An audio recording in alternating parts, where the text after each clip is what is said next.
പുനർജന്മം ഉണ്ടാകില്ലാത്രേ ഈ ക്ഷേത്രത്തിൽ കമിഴ്ന്നു കിടന്നുകൊണ്ട് മാത്രം പ്രദക്ഷിണം ചെയ്യുന്ന പ്രധാന ശ്രീകോവിലിന് ചുറ്റും പ്രദക്ഷിണം ചെയ്താൽ സകല പാപങ്ങൾക്കും അതോടുകൂടി മോക്ഷം ഉണ്ടാകുന്ന ഒരു വിശ്വാസം ഉണ്ട് കേട്ടോ. ഇവിടെ ചെറുപ്പം യൗവനം കൗമാരത്തെ സൂചിപ്പിക്കുന്നു ഈ മോക്ഷ കവാടം. തമിഴ്നാട്ടിൽ നാം ഇന്ന് കാണുന്ന നിലനിൽക്കുന്ന പഴക്കമുള്ള ക്ഷേത്രങ്ങളുടെ നിർമ്മാണ രീതികളെ ആ ഒരു ട്രെൻഡ് കൊണ്ടുവന്നത് ഈ ക്ഷേത്രം കേട്ടോ. പുരുഷന്മാരുടെ ക്ലാസിക്കൽ മോഡൽ ചപ്പൽസിന്റെ ഡിസൈൻസ് ഒക്കെ മാതൃകയാക്കിയത് ഇവിടെ കാണുന്ന കൊത്തുപണികളിൽ നിന്നാണ്. കല്ലുകൾ സാൻഡ് സ്റ്റോൺ കൊണ്ടും 16 വശങ്ങളുള്ള ശിവലിംഗം കറുത്ത ഗ്രാനൈറ്റിലാണ് നിർമ്മിച്ചിരിക്കുന്നത്. തഞ്ചാവൂർ ക്ഷേത്രം നിർമ്മിച്ച രാജരാജ ചോളനാണ് നടരാജമൂർത്തിയുടെ കൊത്തുപണികൾ ചെയ്തതെന്ന് പറയുന്നു. ഏകരൂപനായി അഥവാ പരബ്രഹ്മ സങ്കല്പം എന്ന് വെച്ചാൽ എല്ലാ ഈശ്വരനും ഒന്നാണെന്ന് കരുതി അതിൽ മഹാദേവനെ ആരാധിക്കുന്ന ക്ഷേത്രം.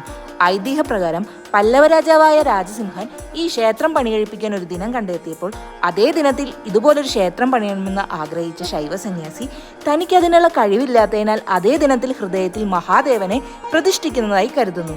ഇതിനെപ്പറ്റി സ്വപ്ന ദർശനം കിട്ടിയ രാജാവ് സന്യാസിയെ വണങ്ങി സമാനമായ പ്രതിഷ്ഠ ഇവിടെ നടത്തിയെന്നാണ് പറയുന്നത്.